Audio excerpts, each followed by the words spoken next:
জান্নাতে কোনো ধর্ষক নাই। জান্নাতে আসিয়ার ঘুমে কেউ ব্যাঘাত ঘটাবে না। শুনেছি নির্যাতনের শিকার হয়ে মৃত্যুবরণ করলে সে শহীদের মর্যাদা পায়। সেই হিসাবে আমাদের বোন আসিয়া শহীদ। আর কুরআনে আল্লাহ তাআলা বলেছেন, শহীদকে তোমরা মৃত বলো না। আসিয়া মারা যায়নি, দুনিয়ার জাহান্নাম থেকে মুক্তি পেয়ে আল্লাহর জান্নাতে চলে গেছে। মহান আল্লাহ তাআলা তাকে ভালো রাখুক। আর যারা এই দুনিয়াটা ওর জন্য জাহান্নাম বানিয়ে দিয়েছিল, তাদের দুনিয়াকে আর আখিরাত দুটাই যেন জাহান্নাম হয়ে যায়। আমরা তো আল্লাহরই, আর নিশ্চিতভাবে আমরা তারই দিকে ফিরে যাব।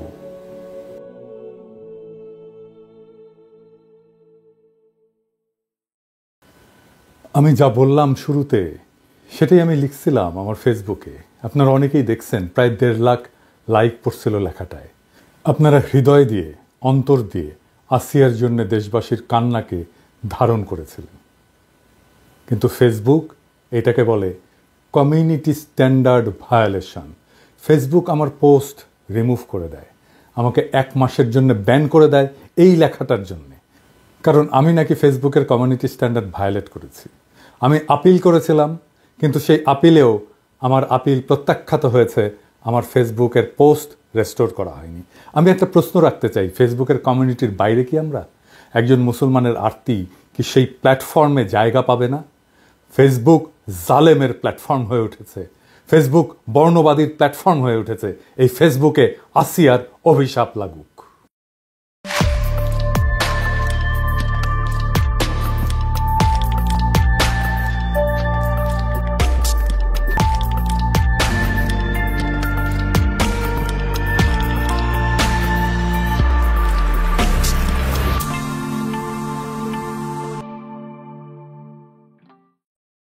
আসেন আমরা আজকের একটা বিশেষ আলাপে আসি। সারা দেশে মনে হচ্ছে ধর্ষণের উৎসব চলতেছে। দেশবাসী ক্ষিপ্ত, বাংলাদেশের মানুষ নিজের উপরে জুলুম মেনে নেয়, কিন্তু নারীর উপরে সহিংসতার অপমান কোনোভাবে মেনে নেয় না। সে আগুন জ্বালায় দেয়। কিন্তু তারপরেও নানা আলাপ আসে নানা জায়গা থেকে। আলাপ আসে পোশাকের শালীনতার। বলা হয় শালীন পোশাক না পরার জন্যেই ধর্ষণ হয়। এমনকি বাংলাদেশে এমন মালও আছে যারা এইভাবে পোস্টার নিয়ে দাঁড়ায় যে অশ্লীল পোশাক পরে পুরুষদের নাকি নারীরা সুড়সুড়ি দেয়। তাই সেইটা তাদের অপরাধ। এডিটর সাহেব, পিছে পোস্টারটা দেখান, এটা হাসিনার আমলে। হাসিনা আমাদের গণতান্ত্রিক অধিকার, ভোটের অধিকার না দিলেও এইসব ফাইজলামির অধিকার ঠিকই দিছিল। এই যে ভাল শুন, তুই যে চর্বি জমাছু, এটা দেখে কত রংধনুর সুড়সুড়ি লাগে তুই জানিস? তোর তো শাস্তি হওয়া উচিত সুড়সুড়ি দেওয়ার জন্যে। তোর তো জেলেত ভরা দরকার। জেলেত গেছু জিন্দগি, হ্যাঁ রে বালশুন, তোর তো দিনে ভ্যাস্তা সার্ভিস দেওয়া লাগবি, দিনে 40 বার। এবার আসেন দেখি ধর্ষণের দায়টা আসলে কার। ধর্ষণের জন্য নারীর পোশাক দায়ী কি না, এই নিয়ে বিতর্ক বহুদিনের।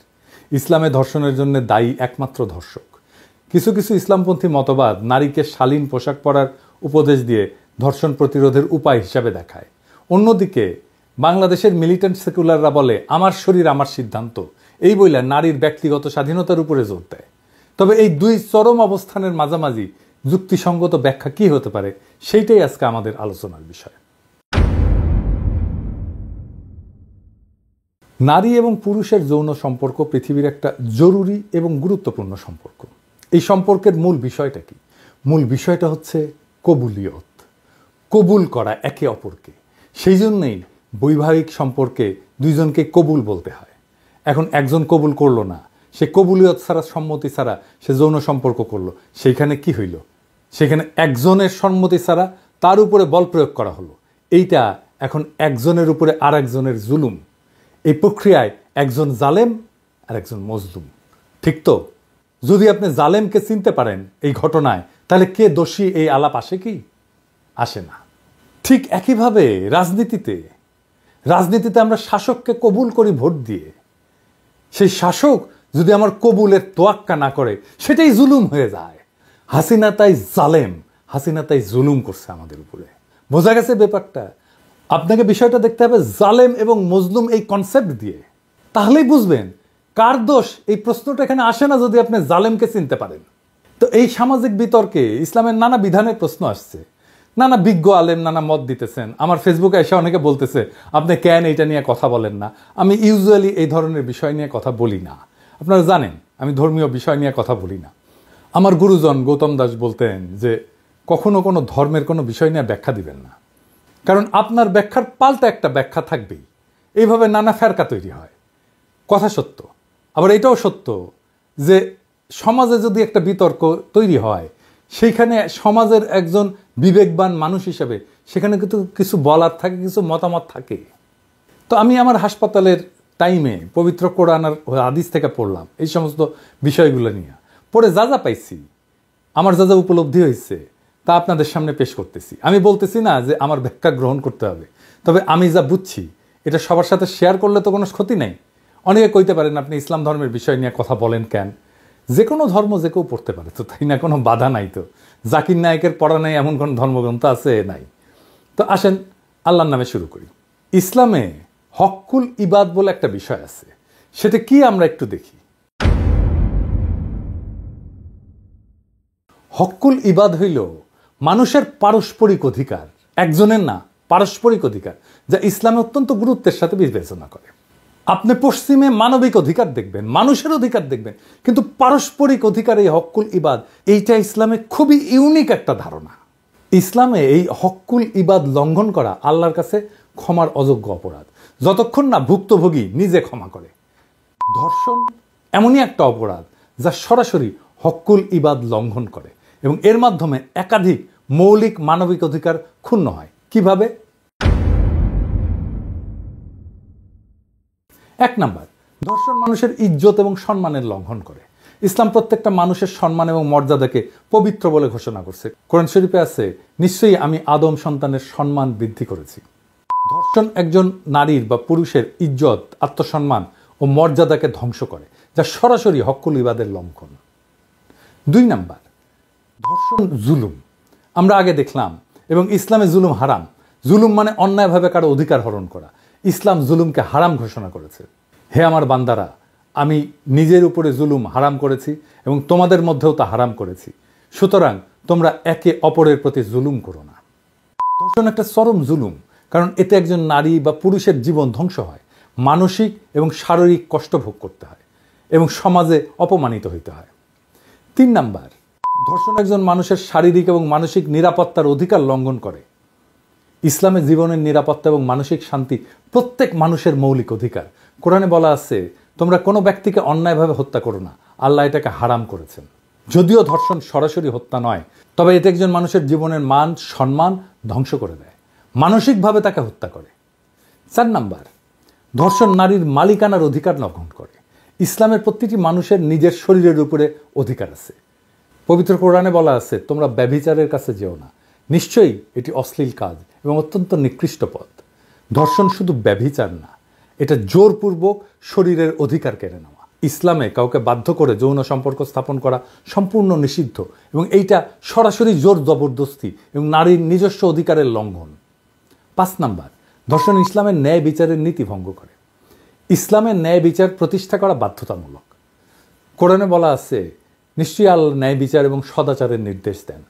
ধর্ষণের মাধ্যমে একজন মানুষকে চরম অবিচার এবং অত্যাচারের শিকার হইতে হয়, যা ইসলামের ন্যায় বিচারের নীতির সরাসরি লঙ্ঘন। ছয় নাম্বার, ধর্ষণের কারণে সামাজিক বিশৃঙ্খলা সৃষ্টি হয়। ইসলামে সমাজের শান্তি এবং নিরাপত্তা বজায় রাখা অপরিহার্য। কোরআন শরীফে বলা আছে, সাবধান, ফিতনার মানে বিশৃঙ্খলার শাস্তি শুধু সীমা লঙ্ঘনকারীদের উপরেই আসবে না, বরং তা সবার উপরে পড়বে। তার মানে সামাজিক বিশৃঙ্খলার যে দায়, সেটা সবাইকে নিতে হয়, একা কাউকে নিতে হয় না। ধর্ষণ শুধু ব্যক্তিগত অপরাধ থাকে না, তখন এটা সমাজের মধ্যে বিশৃঙ্খলা তৈরি করে, নারীদের নিরাপত্তাহীনতা বাড়ায় এবং সামাজিক ভারসাম্য নষ্ট করে। সাত নাম্বার, ধর্ষিতার প্রতি অবিচার এবং অপমান করা হক্কুল ইবাদের লঙ্ঘনের চরম দৃষ্টান্ত একটা। নবী করিম পিস বি আপন হিম ধর্ষণের শিকার নারীর প্রতি সমর্থন জানায় বলছিলেন, ধর্ষণের শিকার নারী কোনোভাবেই অপরাধী নয়, বরং সে নির্দোষ এবং অপরাধীকে কঠিন শাস্তি দেওয়া হবে। ইসলামে ধর্ষিতা নারীকে কখনোই দোষারোপ করা হয় না, বরং তাকে বিচারে এবং মানসিক সহায়তা দেওয়াই প্রকৃত ইসলামী বিধান। তবে কিছু ইসলামপন্থী গোষ্ঠী মনে করে নারীর পোশাক ধর্ষণ প্রতিরোধে ভূমিকা রাখে। তাদের যুক্তি, পোশাক উস্কানি সৃষ্টি করতে পারে।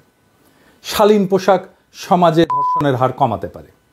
ইসলামে শালীন পোশাককে নির্দেশ করা হয়েছে অবশ্যই, কিন্তু বাস্তবতা কি বলে?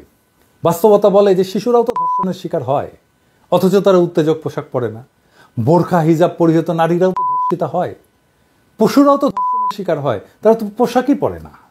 তাহলে ধর্ষণের মূল কারণ লুকায় আছে পোশাকে না, বরং অপরাধীর বিকৃত মানসিকতায়, সমাজের আইনি দুর্বলতায় এবং ক্ষমতার অপব্যবহারে। আবার উল্টা দিকে মিলিট্যান্ট সেকুলাররা মনে করে যে প্রত্যেকটা মানুষের শরীরের উপরে তার নিজস্ব অধিকার আছে, নারী যা ইচ্ছা তাই পড়তে পারবে বা করতে পারবে। রাষ্ট্র বা সমাজের হস্তক্ষেপ এখানে অগ্রহণযোগ্য। আপনি কি যা খুশি তাই পড়তে পারেন? আসলেই পারেন? পারেন? পারেন না তো। আপনি কি লুঙ্গি পরে ঢাকা ক্লাবে ঢুকতে পারবেন? পারবেন না। নেংটি পরে আপনি সোনারগাঁ হোটেলে ঢুকতে পারবেন? পারবেন না। জোকার সেজে কি অফিসে যেতে পারবেন? পারবেন না। বিকিনি পরে কি বিয়ার অনুষ্ঠানে যাইতে পারবেন? পারবেন না। হাফ প্যান্ট পরে কি জানাজার নামাজে দাঁড়াইতে পারবেন? পারবেন না। পায়জামা পাঞ্জাবি পরে কি আর্মির ডিউটি করতে পারবেন? পারবেন না। তো আপনি তো যা খুশি তাই পড়তে পারেন না, এখনই পারেন না। আপনি একটা পোশাক পরবেন বুঝলাম, কিন্তু ওই পোশাক তো দেখবে হাজার হাজার মানুষ। আপনি পোশাকটা তো পরছেন অন্যরা যেন দেখে, তাই তো। আর যারা দেখবে তাদের কোনো ভূমিকা নাই, তাদের কোনো মতামত নাই, এটা হইতে পারে? সেই জন্য আমাদের সমাজে একটা শ্লোক আছে যে নিজ খুশিতে খাও, পর খুশিতে পড়ো। আমাদের শরীরের উপরে আমাদের আংশিক কর্তৃত্ব আছে, পূর্ণ কর্তৃত্ব নাই। পুরুষ বা নারীর শরীরের উপরে তার অধিকার আছে, কিন্তু সেটা সীমাহীন না।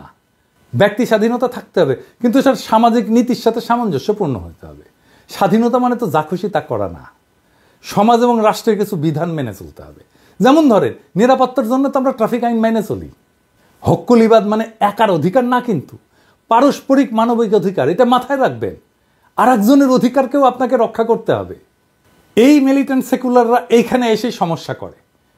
সে নিজের অধিকারের কথা বলে, আর একজনের অধিকারের কথা ভুলে যায়। কিন্তু ইসলামে আপনার দুইজনের অধিকারের কথাই মাথায় রাখতে হবে। এটাই হক্কুল ইবাদ। শরীরের উপরে আংশিক কর্তৃত্বের যৌক্তিকতা কি, এটা দার্শনিক ব্যাখ্যা কি, আসেন এটা একটু বুঝে দেখি। যদি মানুষের শরীরের উপরে পূর্ণ অধিকার থাকে, তাহলে তো আত্মহত্যা করা বা মাদক গ্রহণ বৈধ হতে হবে। তাই ব্যক্তির শরীরের উপর কিছু সীমাবদ্ধতা থাকা উচিত। ব্যক্তির স্বাধীনতা এবং সমাজের স্বার্থের মধ্যে ভারসাম্য দরকার। এটাই সামাজিক চুক্তি। এই সামাজিক চুক্তি ছাড়া সমাজ, রাষ্ট্র কিছুই চলে না। তাই রাষ্ট্র কিছু বিধি তৈরি করতে পারে, সমাজও কিছু বিধি তৈরি করতে পারে। সমাজের বিধিটা আসে ধর্ম থেকে। অনেকে ধর্ষণের কঠোর শাস্তির কথা বলছেন, আসেন এই প্রসঙ্গে একটু আলাপ করে নিই। কেবল কঠোর শাস্তি কোনো অপরাধ কমায় না। অপরাধ বিজ্ঞানের গবেষণায় দেখা গেছে যে শাস্তির নিশ্চয়তা, অর্থাৎ অপরাধী ধরা পড়বে এবং শাস্তি পাবে এই সম্ভাবনা যদি থাকে, সেটা অপরাধ প্রতিরোধে শাস্তির কঠোরতার চাইতে বেশি কার্যকর। 2001 সালে পল জেন্ড্রা উনি একটা গবেষণা করছিলেন। অনেকগুলো গবেষণা মিলে 50টা গবেষণাকে মিলে একসাথে উনি দেখছিলেন যে কি পাওয়া গেছে। এটাকে মেটা অ্যানালাইসিস বলে আর কি। তো এখানে প্রায় 3.5 লক্ষ অপরাধীর তথ্য বিশ্লেষণ করা হয়েছিল। গবেষণায় দেখা গেছে যে দীর্ঘ কারাদণ্ড অপরাধের পুনরাবৃত্তি কমায় না। বেশি দিন জেলে থাকলে সে তার অপরাধ প্রবণতা কমে না, বরং কিছু ক্ষেত্রে এর ফলে অপরাধী আরো বেশি পুনরায় অপরাধে জড়ায় পড়ে। এছাড়া মৃত্যুদণ্ডের কার্যকারিতা নিয়েও গবেষণাগুলো স্পষ্ট না। পৃথিবীর অনেক দেশে মৃত্যুদণ্ড আছে, অনেক দেশে আবার নাই। তো যেই দেশে মৃত্যুদণ্ড আছে এবং যেই দেশে নাই, এই দেশগুলোর তুলনামূলক গবেষণা থেকে দেখা গেছে যে এটা ধর্ষণ বা হত্যার মতো গুরুতর অপরাধ কমানোর ক্ষেত্রে কার্যকর প্রমাণিত হয়নি, গবেষণায় প্রমাণিত হয়নি। যেই দেশে বিচারহীনতা থাকে, ইনসাফ না থাকে, সেই দেশে শাস্তিকে যতই কঠোর করা হোক না কেন, অপরাধ কমবে না। কারণ অপরাধী যে সে তো জানে যে সে পার পেয়ে যেতে পারে তার ক্ষমতা দিয়ে, তার টাকা দিয়ে। কঠোর শাস্তির চাইতে দরকার নিশ্চিত বিচার এবং ইনসাফ। আজ আমরা আসিয়ার গল্প শুনছি, আমরা দেখছি কিভাবে এই সমাজে জুলুম তার শিকার বিস্তার করছে। কিন্তু আমরা থেমে থাকবো না, আমরা এই অন্ধকারের বিরুদ্ধে আলো জ্বালাবো। কারণ সত্যের পথে চলতে হলে ভয় পেলে চলে না। অন্যায় দেখেও চুপ থাকা মানে সেই অন্যায়ের অংশ হয়ে যাওয়া। আমরা যদি আমাদের মা বোনদের নিরাপত্তার জন্য, আমাদের ভবিষ্যৎ প্রজন্মের জন্য এখনই রুখে না দাঁড়াই, তবে আর কবে দাঁড়াবো? সমাজে বিচারহীনতার সংস্কৃতি যতদিন থাকবে ততদিন অপরাধীরা বেপরোয়া থাকবে।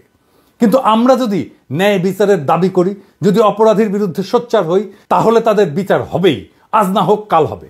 ইতিহাস সাক্ষী, যখন মানুষ অন্যায়ের বিরুদ্ধে জেগে ওঠে তখন শাসক কিংবা কোনো শক্তিই তাদের দাবায় রাখতে পারে না। আসিয়া শহীদ হয়েছে, কিন্তু আমরা যারা বেঁচে আছি আমাদের দায়িত্ব এখন আরও বেশি। আমাদের কলমের, কণ্ঠের, প্রয়োজনে রাস্তায় নামার শক্তি দিয়ে এই জুলুমের বিরুদ্ধে রুখে দাঁড়াতে হবে। কারণ ন্যায় বিচার প্রতিষ্ঠার লড়াই শুধু আসিয়ার জন্য নয়, এটা আমাদের প্রত্যেকটা মায়ের, প্রত্যেকটা বোনের, প্রত্যেকটা কন্যার নিরাপত্তার জন্য। আমরা কি সেই সমাজ চাই যেখানে ধর্ষকের আশ্রয় মেলে কিন্তু নির্যাতিতার ন্যায় বিচার মেলে না? নাকি আমরা এমন একটা সমাজ গড়তে চাই যেখানে নারী পুরুষ নির্বিশেষে সবাই নিরাপদে বাঁচতে পারে? আজকের আলোচনা এখানে শেষ না, বরং এটা শুরু। আমরা বিচার চাই, আমরা ইনসাফ চাই। আর এই অন্যায়ের বিরুদ্ধে প্রতিটি ন্যায়ের কণ্ঠস্বর একদিন এমন শক্তিশালী হয়ে উঠবে যে কোনো ক্ষমতা আর তার দাবায় রাখতে পারবে না। ইনকিলাব জিন্দাবাদ।